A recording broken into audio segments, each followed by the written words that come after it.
and more brands are turning to A2P SMS in order to engage with their users in a fast, reliable and secure way. How can your brand make the best use of A2P messaging to achieve maximum user engagement?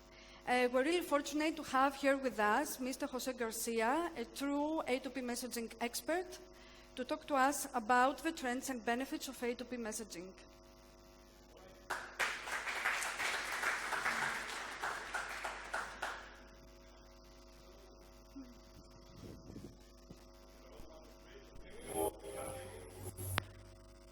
Hello, good morning.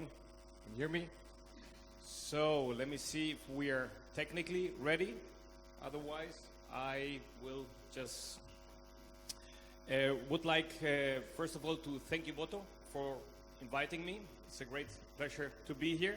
And from the first moment, we really felt, and if I say we, is also the colleagues that are presenting today and me that arrived yesterday to Athens.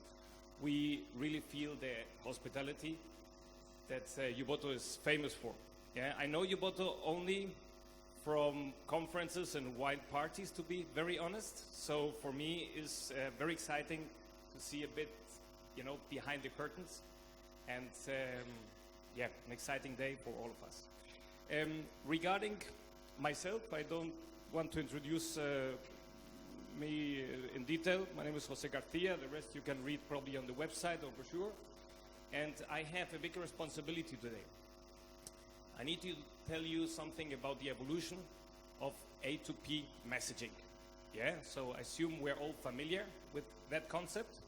I have seen the banner here already, some popular channels, Viber, SMS messaging, RCS, WhatsApp. So all these channels started with P2P.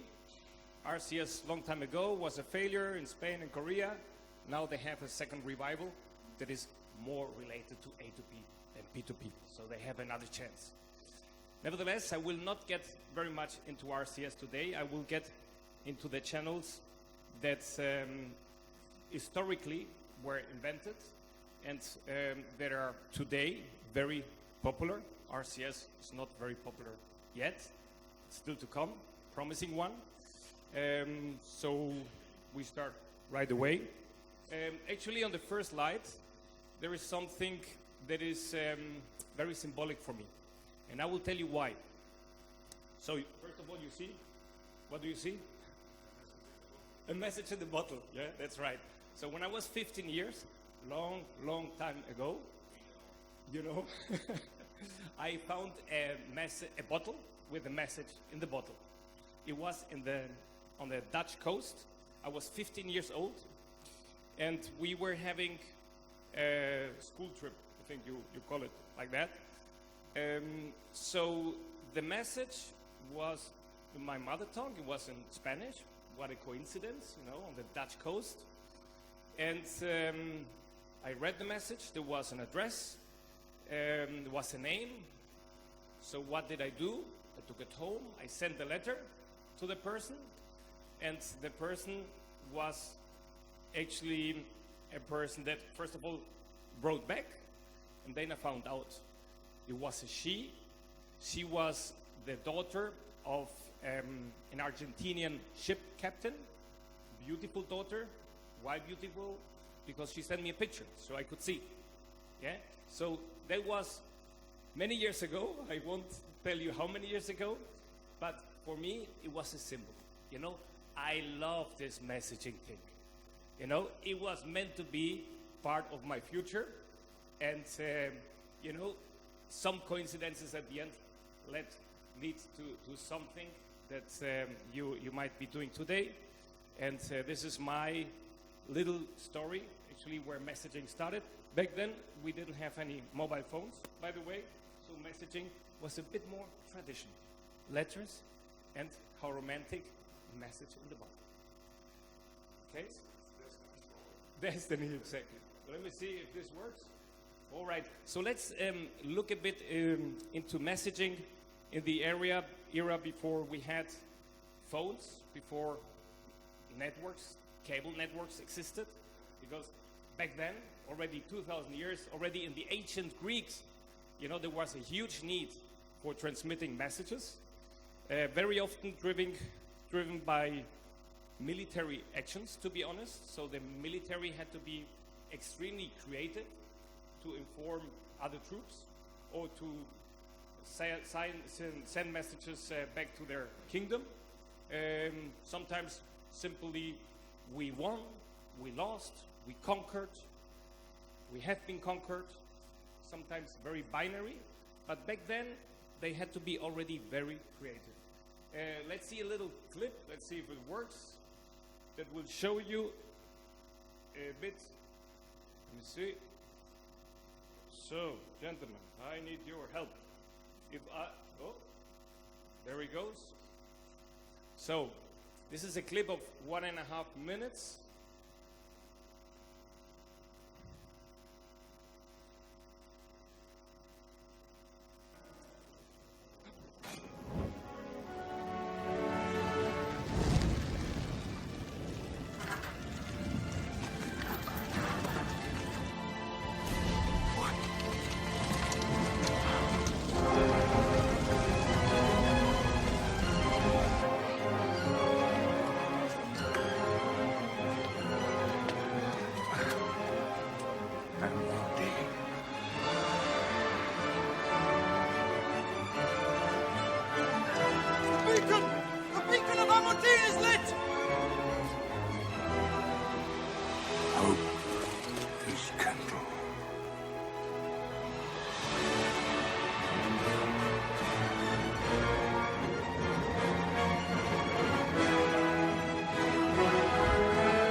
What was very special about that map, that it was using a network, so it was very, very well prepared. The downside, it was quite binary, fire on, fire off, so you need to know how to interpret it. We're speaking about a time that started like only 800 years before Jesus Christ, so very, very old network that was built, was used, and this is not natural. This is scientifically proven, included in Greece. So the Greeks were actually using these networks, and there's a very famous example. So moving here, can you move to the next slide, or are we on time with the presentation? So, the matter of minutes. All right. So you are probably familiar with the story of Troy conquest. So this is something that the Greeks, the ancient Greeks, were very proud of what we did because they tried for many, many years. The thing is, when the king Agamemnon or something like that, he was called, when he conquered, he was the leader of the expedition. When he managed to conquer Troy, the message was sent back to the headquarters, to, what was it, Mick and I, within 2 hours. So the distance that was actually covered was around 500 kilometers. You know, the line they used, the network they used to send it back.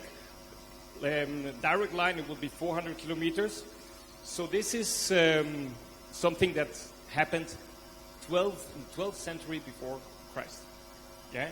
So very, very old, and I can tell you the Greeks were really on the leadership when it came to messaging technology back then, the ancient Greeks. I have another example that is, I think, very familiar to the Yuboto family. That is the hydraulic telegraph. I don't know if some of you are familiar with that one. Andreas is nodding. So the hydraulic telegraph was a revolution itself. Why? Because you didn't have this binary concept of messaging. It was far more sophisticated. Yeah, you had a device. It was a vessel full of water. There was a floating device on it, and two parties actually standing at hilltops. They say, okay, now we pull the tap. The water is coming down. The floating device is, coming down to a specific level, and depending on the level, there was a little sign with a specific message that was actually stick to a kind of rod. So it was a more sophisticated way to message. Why? Because it was differentiating the message, much more obviously than fire on, fire off. Obviously, we all can imagine what limitations this type of communication has, because somehow you need to see the other side, and this might be limited, for example, due to weather conditions. Yeah? Nevertheless, they tried their best. Again, this was all very much driven by military needs. Nevertheless, it was innovation, creativity. They had to put a lot of effort in getting a message from one place to another. Something that today, especially for younger generations, is very difficult to imagine. So, if we look back in history, we see many, many inventions, many ways to deliver messages by horse, running. You see the marathon runner, actually providing the message that marathon was conquered, I think it was. You see the carrier pigeons. All these examples show big difficulties that mankind had in order to get a message across. Let's see. I don't know about, all right. I need to be closer to you, I think. Okay, I need to stand here. Otherwise, the remote control might not wait. So what we see is that one-way message was actually a standard. It was very difficult to make it two-way back then. The delivery itself was extremely difficult back in the times. And obviously there were a limited number of channels that were used to transmit messages. And what is a very interesting finding from my point of view is the lifetime of a communication channel was extremely long. Yeah, the fire beacons networks, they were still used 1,500 years later. The carrier pigeon that you see there was systematically used in Persia back then in the 12th century.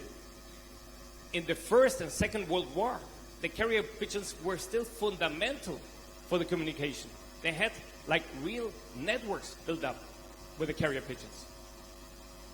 Yeah? So, it would be wonderful to find a messaging channel today that has a lifetime of 1,000 years.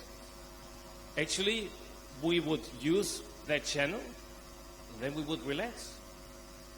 And whenever I leave this world, I could rest in peace, I would say, without any complexity. Yeah, it's very different today. If we look into the developments that pushed very much messaging later on, now I move towards my friend on the technical side. Jack. We see a number of inventions that pushed very much the messaging technology. And actually, the inventions that you see here pushed very much the building of networks, yeah, which initially did not exist. So with the telegraph, you were building huge networks worldwide. The first sea cable was just for telegraph. It was mid of the 19th century between Ireland and Newfoundland. if I'm not mistaken. Yeah. So you see, obviously, the computer on the right, we are very familiar with, and we move on to the cellular area on the left side.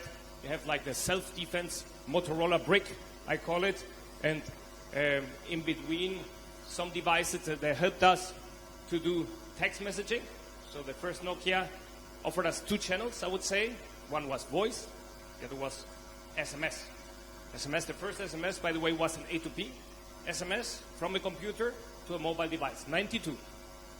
So 95, we had the Nokia. 99, another revolution by BlackBerry. Why? Because we could do emails on the spot, wherever we were, with a mobile device, we could do emails. You know, in 2007, what do we have? We have more or less a computer that is reduced to a little tiny device. Today, all the phones, more or less, are smartphones. So you have a very fancy touch display, and what is more important than that, you have all kinds of channels that are used for messaging, except one that is probably the physical letter that you find every morning in your postbox. This is not supported by the mobile phone. It's not arriving through the mobile phone. But other than that, we see plenty of channels. So many channels that the distraction level is very, very high. So, what are the popular A2P messaging channels we are using today? Email, obviously, was like the first massive one, still a massive one. And not to forget, I know we don't make much money with email, you know, because we are telecom guys. And still, email is the most popular A2P messaging channel today. Still, we all know the weaknesses of email, so we don't have to get into the details, but let's get into the details of the other messaging channels, which I consider super interesting. Goes a bit in that direction. We have the SMS, the traditional SMS. Why do we like SMS? First of all, because it's bringing money in. We are somehow involved in the delivery of SMS. My company, obviously the consultancy, but is a revenue driver clearly for the operators. It's a revenue driver for the aggregators. Obviously, it's a cost for the enterprises. But SMS is there to stay for a long time. But long time does not mean 1,000 years. Yeah, I think we're all clear about it. In the past, 1,000 years, one channel. Today, 50 years. Let's see.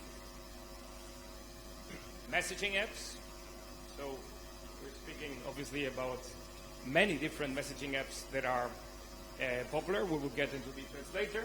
And push notifications. Wonderful. Because I installed an app on my phone, and this allows the app owner, if I opt in, to send me a message straight to the phone, no matter if I use the app or if I not use the app. It's wonderful. I just need to have it installed on the phone. Wonderful. Yeah? So all powerful channels, these are the most popular A2P messaging channels.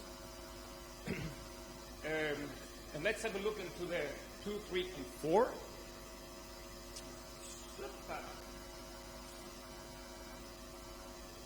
So, sorry, I stole the slides from Gavin and company from Mobilesquared. Yeah, it's a bit of a boring slide. Why? Because everybody is showing the same. SMS is growing. SMS is great.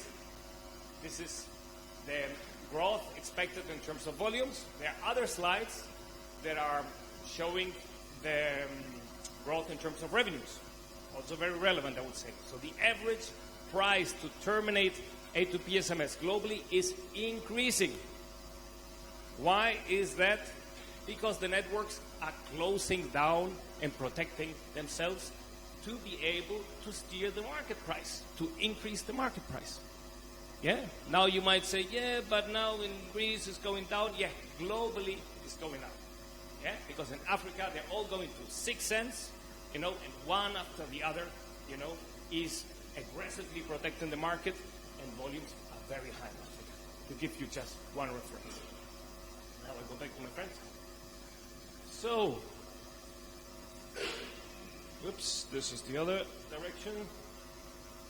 Okay, some pain points on A2P SMS. We are not speaking about the cost, because on the cost I have my own philosophy. Before you consider the real pain point, you show me the channel that is more cost efficient, and more effective in terms of communication. Yeah? So I leave it out. But quality measurement, I can tell you, is a pain point for the enterprises, for sure. Especially in the use cases where there is no conversion rate you can measure. So it's a one-way communication. It's not a one-time password you are entering into the application. Then the enterprise can see it has arrived. You have many, many use cases. I know for an Uber, for example, where they send hundreds of thousands, of messages that are going one way. They have no way to check the delivery. And I can tell you, many of them are really cheated. Yeah? Operator rules. So in Russia today, you pay a different price, and there are different rules according to the use case of the SMS. So a one-time password, notification, promotional messages are treated differently. Imagine the complexity. You need to have different tracks. You have different pricing. You need to have control mechanisms to make sure that they are not bypassing. Yeah? Vietnam, they are not differentiated according to the use cases. They are differentiating according to the verticals. So one is social media, one is banking, one is e-commerce, and so on and so forth. Yeah? Why this complexity? It's very simple. Because the operators need to be creative in order to maximize their revenues. And how do they become creative? Bringing in some complexity that at the end, bottom line, results in more revenue. Yeah? Do they win at the end or not? I guess they win. In voice, they did this A-number charging, so everybody is doing something creative in order to increase their revenues. They have a need. Yeah? The operators are under pressure, definitely. Oops. SIM swap scam is a headache, especially for banks, I have to say. There are already some banks in Europe that are moving away from the one-time password via SMS, unfortunately. There are others that are getting into it because by the PSD2 directive, all this paper-based one-time password are not allowed anymore. Another pain point that many people don't see is that the read rates of SMS are decreasing. I know it's not very popular to say everything that I'm saying, especially if we're in the messaging industry. But I'm sorry, I cannot help it. I tell you my opinion. Yeah? Now, why are the read rates decreasing? It was always like 98% and 95% within 3 minutes and 93% you were reacting to it.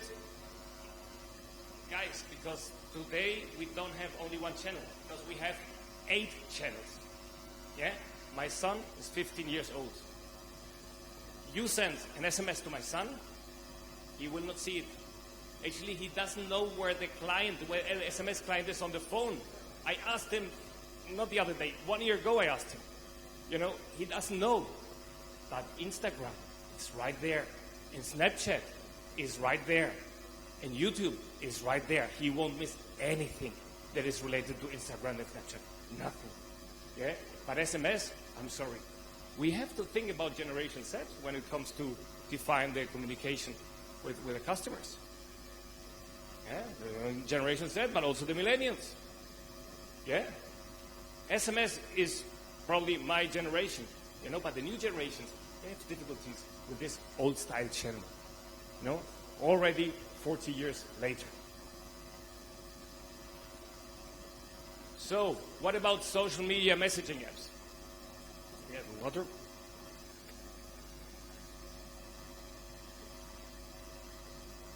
Why not only call it messaging apps? Why do we call it social media messaging apps? Because the social media platform turns into a messaging platform quickly. We all are familiar with LinkedIn. Yeah, most of us are LinkedIn. So LinkedIn is like a professional network, you know, the social platform somehow. So today LinkedIn is used to send A2P messages massively. I received yesterday, Volvo is promoting the new cars, electric cars. Wonderful. Yeah? So this is what happens with all this social media. So when we speak about messaging apps, it's too limiting. It's too limiting because the channels to send A2P, many more. So we're all waiting, looking for this one-fits-all messaging app or social media or platform. Yeah? This would be so easy because then we can forget about Omnichannel. There's just one channel. We just make sure that we understand the API. We connect. We need to understand the rules, the pricing, the features, and all of that. And that's it. And then we reach the whole world. Why doesn't it work? Why doesn't it work? Why does it work in China? It's very simple why it works in China. Because in China, they simply block all the other channels. They just leave widget open. Yeah, it's very simple. But here, we are free to choose what platforms we want to use, what channels we want to use. Plus, Andrea, we all want to be different. Huh? We all want to be a different color and use something different. Yeah? So, we enjoy the variety to a certain extent. And if we have the freedom, we make use of the variety. And the reality, it's like that. Okay? This is the reality. You know? It's just too much. For me, it's too much. I don't know many of these apps that you see there.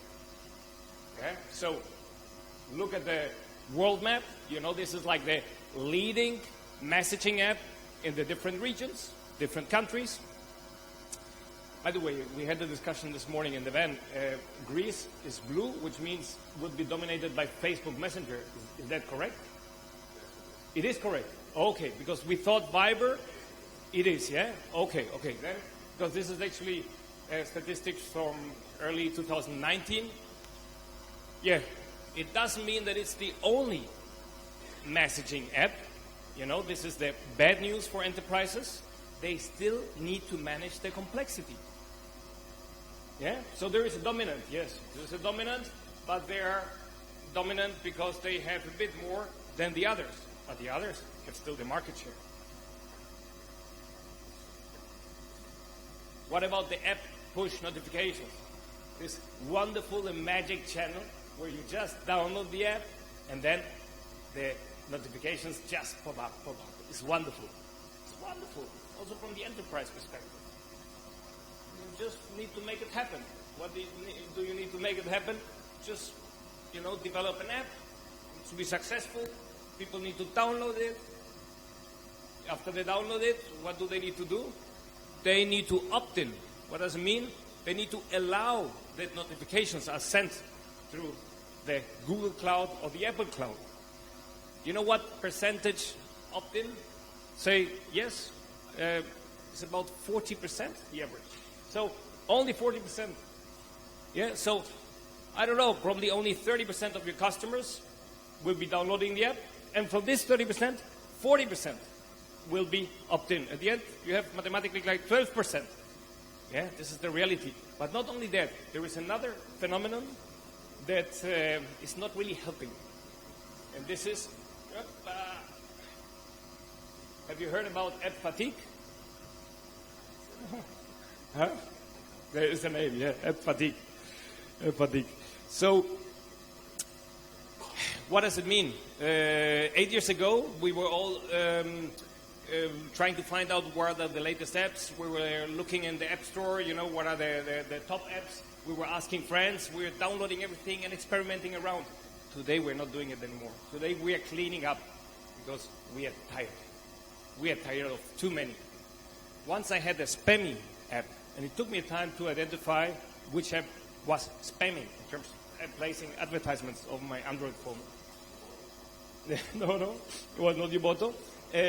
But actually, this led me to clean up massively.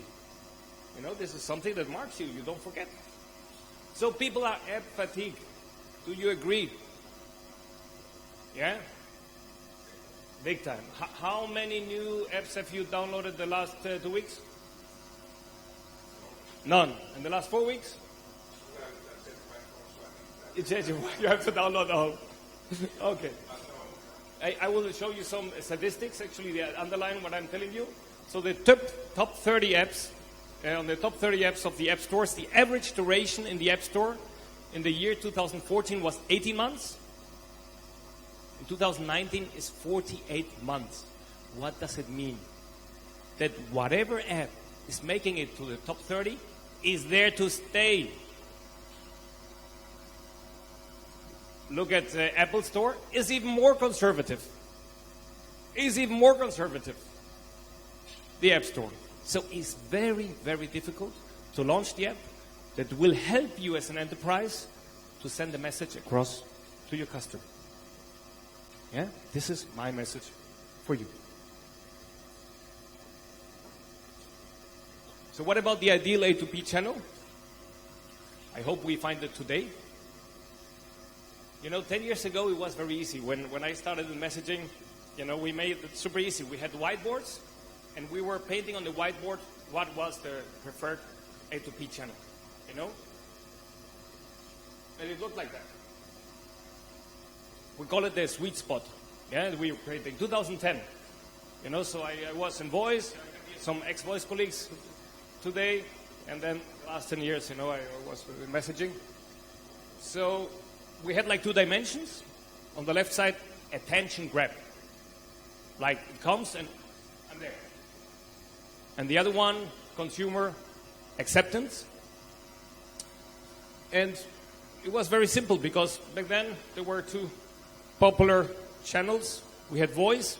Okay, voice, very high attention grab when it rings. I'm there. And consumer acceptance for A2P, not great. Yeah, you are called by an enterprise. You don't like it. It's just disrupting to the bone. You know, an email, yeah, everybody accepts. They receive emails, but the attention grab is rather low.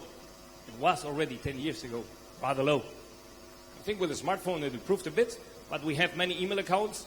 2 of 10, you know, we pay attention. The other 8, we don't pay attention. So the sweet spot was there. And what was it? SMS. We are referring to A2P here. Yeah, this was the analysis 10 years ago. And today the analysis is far more complex. I will show you. So minimum 3 dimensions. 1, content individualization or personalization. So what content are you sending to your customer? It should be contextual. Should be related to what the customer wants to see, to the needs. Otherwise, it's considered spammy, it's considered stupid. You will not be interested in continuing receiving these messages. Communication preferences. So what is the preferred channel? Is it Instagram? Is it Snapchat? Is it SMS? Yeah, you need to find out.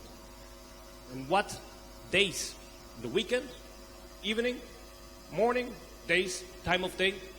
This is data you have to gather from your customers. You need to make it possible. How do you make it possible? Traditionally, please fill out a form. It's a bit boring to fill out a form. I don't fill out forms. You know, I prefer to have like a chat session. You know, I recommend to have web chats with the customers. Hello, good morning. What are you looking for? What's your name? What's your email? We'll get back to you. Features. Yeah? So every channel has different features. So what are the features that I expected by the different customers? Yeah? The cinema ticket counter wants to have powerful payment solutions. The airline probably doesn't need the payment solutions on WhatsApp because you're not paying 1,000 euros via WhatsApp. Yeah? Every customer will have different needs. So where's the sweet spot? Depends. Depends what use case, what customer segment, yeah, what vertical, you know, it's just complex. I don't have the right answer for you, yeah, just to manage expectations. So inevitably, this leads us to omnichannel, the omnichannel concept, yeah. Why? Because we understand that we will need to be managing different channels in order to maximize the likelihood of reaching the customer and maximizing conversion rates, sales, revenue, etc.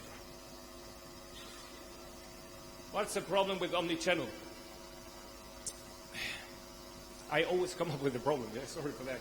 You know, so generally that every channel is a different world. So when it comes to pricing, you have some channels that are priced based on data. Remember MMS, yeah? Some are priced based on a session, you know, Facebook Messenger, 24 hours. Some are based on the transaction of one message, like SMS. Channel rules. Every channel has different rules. You know, how to register the sender ID. RCS, wow, still under discussion. You know, WhatsApp, painful. SMS, it's easier. You know, whatever you want. What are the supported features? Also very different. User identity. What user identity do we love in order to send a message to the customer?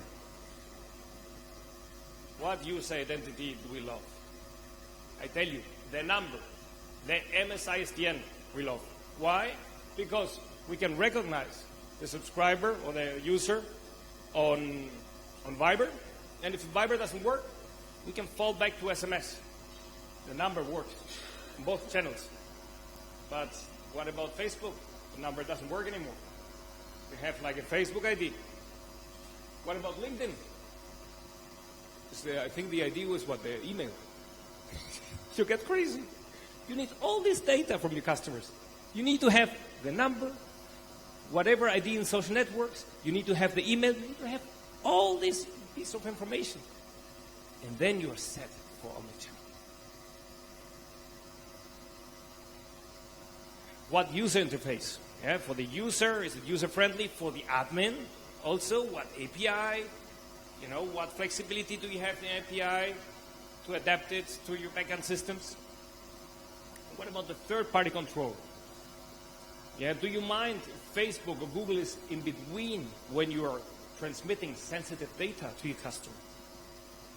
Probably you mind. And then you want to have a clear channel. What would be a clear channel? I call it clear channel.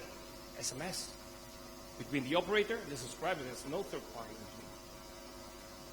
between. RCS. USSD. For me, these are clear channels. So, guys, I spoke enough. Now we summarize the takeaways, and then I leave it to the next one. So, historically, A2P communication developed from difficult delivery to difficult attention. Yeah, today the challenge is to gain the attention of the customer. Yeah, in the past we were killed, you know, delivering the message, you know, to someone else. Today we're not killed. Yeah, we're just not being considered by the customer because they have too many channels. Without an almighty A2P communication channel, see WhatsApp in China, omnichannel becomes a must for enterprises. This is clearly a conclusion, but I have to say it requires a specialist to manage the complexity. The complexity of omnichannel is one of the reasons why it's not omnipresent today.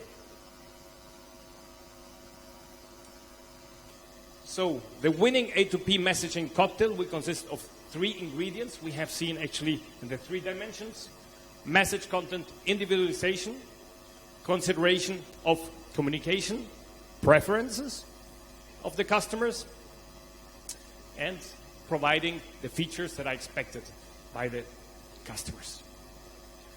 And the most important message of the day: already in the antiquity, Greeks took the lead on innovative messaging technology. And seeing Yuboto, actually, not much has changed. Thank you very much.